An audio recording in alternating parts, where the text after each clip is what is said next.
शांत है और आज मैं आप सभी के सामने संघर्ष से लेकर सफलता तक डॉक्टर भीमराव अम्बेडकर जी की कहानी प्रस्तुत करने जा रहा हूँ। दोस्तों, क्या आपने कभी सोचा है अगर किसी बच्चे को बराबरी का अधिकार न मिले और उसे हर कदम कदम पर भेदभाव का सामना करना पड़े तो उस बच्चे का जीवन कितना कठिन हो सकता है। ऐसा ही जीवन हमारे बाबा साहब का था। एक पंक्ति याद आती है कि मंजिल उनको मिलती है जिनके सपनों में जान होती है, कि मंजिल उनको मिलती है जिनके सपनों में जान होती है, पंखों में कुछ नहीं होता, हौसला में जान होती है।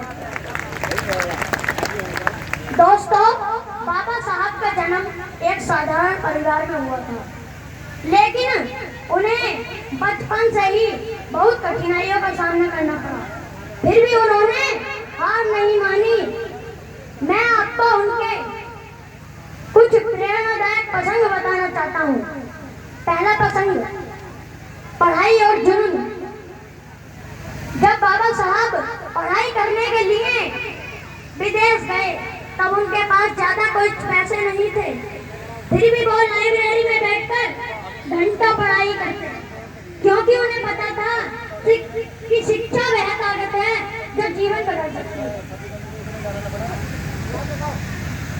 दूसरा प्रसंग, आत्मसम्मान और हिम्मत।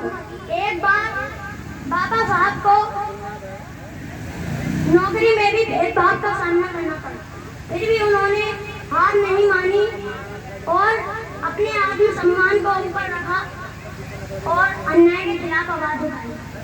एक बाबा साहब का एक महान विचार है कि शिक्षा वह शेरनी का दूध है जो इसे पिएगा वही दहाड़ेगा।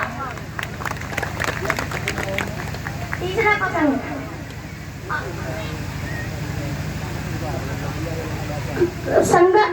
समाज के लिए इतना बड़ा काम करने का संकल्प, इतनी बड़ी पढ़ाई करने के बाद भी उन्होंने केवल अपने लिए ही नहीं बल्कि पूरे समाज के लिए काम किया।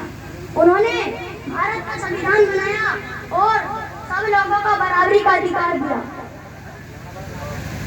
दोस्तों, बाबा साहब का जीवन हमें सिखाता है कभी भी अपने हालातों से हार मत मानो। अगर इतनी पढ़ाई करने के बाद, इतने संघर्ष करने के बाद बाबा साहब सफल हो सकते हैं तो हम भी अपने जीवन में सफल हो सकते हैं।